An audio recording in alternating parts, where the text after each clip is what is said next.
That's why I can't sit here and be a hypocrite about other people. I mean, Rush Limbaugh gets caught taking painkillers. He really did have back surgery. That stuff's highly addictive. The medical system knew when they were prescribing synthetic heroin to people that 90+% of people that took it were going to get addicted. I don't judge Rush Limbaugh because he got addicted to drugs, but I do judge him because he says put people who are caught with cocaine or heroin in prison, the first offense for 10 years. The whole time he was bombed out of his brain. I've talked to people who worked with him in radio, huge pot smoker. I mean, he sits up there, he likes to drink, he likes marijuana, he likes pills, and then none of that's good, Limbaugh. But I'm not up here judging you. I never had problems with marijuana. I never had problems with pills like you, but I could imagine how that could happen. I don't sit up here on my high horse going, look at Rush Limbaugh. He got caught taking 100 Oxycontins a day. 100. That would kill like 8 horses. He had such a tolerance from eating so many of them over the last decade. My problem with Rush Limbaugh is that he still gets up there and says, throw the key away with people that are caught with illegal drugs. You're taking an over-the-counter drug, a prescription drug, but from behind the prescription counter that you got from a pharmacy, that is, the molecule is even more addictive than heroin. And you want to throw a heroin or crackhead in jail, but you don't want to go to jail. See, I'm sick of hypocrisy. And see, I've never been a hypocrite about anything I've done. And I sit here and think about how they're going to come at me, angles they might. And you know what? They're going to build straw men. They're going to make stuff up because that's what they've always done with COINTELPRO. There's nothing they can do to me short of setting me up or killing me. Nothing. There is nothing they can do. Nothing. Any way they cut it, any angle they go at me, it blows up in their face. So they're going to make stuff up. That's the only angle they've got. And they've made so much stuff up about everybody else that no one even believes it. That's what's great about all the COINTELPRO lies about me. One crazier than the last. Always more insane. Always based in lies. Anyway, enough about Alex Jones. It's just to get this phone call, they've been calling me for weeks, finally got a hold of us, and to be talking to a huge national television host who wants to come down here and do a profile on me, and to have newspapers in here every other day, big magazines. I mean, they finally are paying attention. And you know, I'm having some gallows humor here. I mean, this is what I've asked for. I wanted to change the world. You've helped me do it, together with listeners. And now here we are. We're really going to the next level. I asked for it, so I'm ready. I'm ready. It's kind of like a few times when I was growing up and I'd see some big bully beating up some little kid. And the guy'd be, you know, twice my size. And I'd walk up and say, buddy, you better stop doing that. And I knew what I was in for when I did that. I knew this guy was going to turn around and start pounding on me. But I would just go past the fear, step in, punch him undercut in the nose. Their whole nose would just tear off with blood spraying out everywhere. Or maybe they got me down. Maybe they started pounding my head in. You just got to get good old boy gut up and roll them over and just start gouging their eyes out. You got to do what it takes. And it's the same thing politically. I came up with the New World Order and I slapped him upside the head and I said, why don't you stop picking on all those kids you CPS and you kidnap? Why don't you stop all that corruption you're doing? They turned around to me, this little bitty guy. And you know what? They smashed me flat in the pancake. The blood that comes out of me, the blood of patriots and tyrants, will only make the tree of liberty grow. I just win any way you cut it. The only way to really win in life is to do the right thing, ladies and gentlemen. The only way to truly win in life is to do the right thing. You're not going to be fulfilled. You're not going to be happy. Your life is not going to be 1/10 as good as it could be till you start fighting corruption. I mean, the stupid Young Turks show, millions of viewers a week on YouTube, where they play the part of the middle-of-the-road, laughing, joking newscast, did an attack piece on me saying, what's Alex so upset about CPS? What is that? Why is he angry at the CPS? What is that? How could 5-year newscaster. It's been around for 5 years. They have a show on XM Sirius, too. How could they not know what CPS is?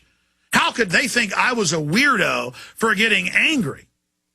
Knowing that over 1 million kids a year are taken without due process by the Child Protective Services nationwide under a UN program, and that the CPS is 5 times more likely, in Europe it's 7 times, to abuse children than any other group. I mean, do the Young Turks not know about CNN 4 years ago, 3,500 kids missing in Florida, and they found a bunch of them dead that had been in CPS custody? They raped these kids and then kill them? You don't think raping and killing kids is a big deal? No, you do think it's a big deal. You just are so ignorant, you don't know what CPS is. And you take a clip out of context of me getting angry about children being abused. What's wrong with you? What type of person doesn't get angry at children being raped by big fat government pedophiles? What type of person is so screwed up that they don't know this stuff's going on? What type of person doesn't get angry at that? What is your problem? You are the people that are screwed up. You are the people that don't get upset by tyranny. You don't get upset by Bush having secret arrest teams that snatch and grab and torture people, and then now they're putting them on trial after 5, 6, 7, 8 years of torture, depending on the case. That doesn't freak you out? Having tyrannical government doesn't scare you? The only real monsters in this world, folks, outside of man, are things like great white sharks and grizzly bears. And what do they kill? 10, 15, 20 people a year? But you're scared of them. When you're out in the woods in Colorado, you're walking around, and thinking, man, there's grizzly bears around here. Full-grown men are scared of grizzly bears because you're supposed to be. But you're not scared of criminal big government that killed 200 million people in the 20th century conservatively, the #1 cause of unnatural death, and you tell me I'm a weirdo because my instincts are tuned up, and I know how dangerous big government is, and I know it's taken over, and I know what it does, and I'm here screaming, telling my fellow Homo sapiens, I'm like a chimpanzee in a tree, jumping up and down, warning other chimpanzees when I see a big cat coming through the woods. I'm like a bird that sees a cat coming up to eat some of the other birds, and I flap my wings and fly off. I'm the weirdo because I'm sitting in the tree going, I mean, don't you understand anthropology, sociology? Don't you understand that I'm up here going, my God, they're building FEMA camps. They're brainwashing the public. They're training your kids to spy on you. They're launching all these wars. They admit they torture people's kids in front of them to get answers. The police nationwide are using pain compliance, torture to get answers out of people. Federal courts have ruled they can do it. See, I'm a Homo sapien, so I sit here with words warning you. A chimpanzee can't talk, so they just go, you understand that? See, I'm normal. You're not normal. I'm out at a boat dock somewhere, and I see a family swimming around by boat docks, and I see a water moccasin. I go, hey, watch out, there's a snake over here. Am I the weirdo, or are you the weirdo? Somebody that thinks the world's all this funny, happy football and Christmas shopping and everything's cute and everybody acts trendy because the television through the social archetyping tells you the cool guy's stupid and doesn't care and makes jokes at everything, and you imprint on that like a baby duck. I didn't imprint on television and the fake image of a stupid male. They teach everybody, be stupid, be vapid, be shallow, don't be decisive, don't take action, don't rally people, don't get upset. That's what human beings do. That's what men do, you fools, you castrated cowards.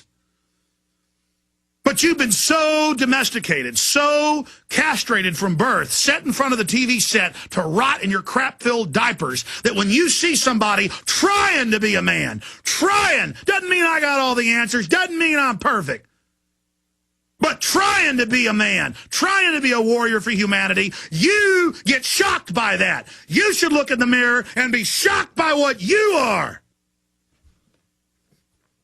Now, I'm done talking to you, scum.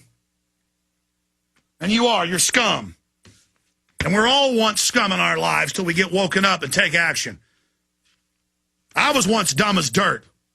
You don't have to be dumb as dirt. You don't have to think tyranny's cute and funny. I'm going to come back, Jim, a few calls, and then Alan Watts coming up, and we'll go over all the news with him.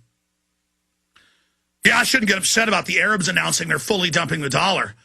Oh, you'll be upset when your standard of living falls, jackass. See, I get upset about real things. I don't care if the Cowboys lose. I do care about the dollar dying.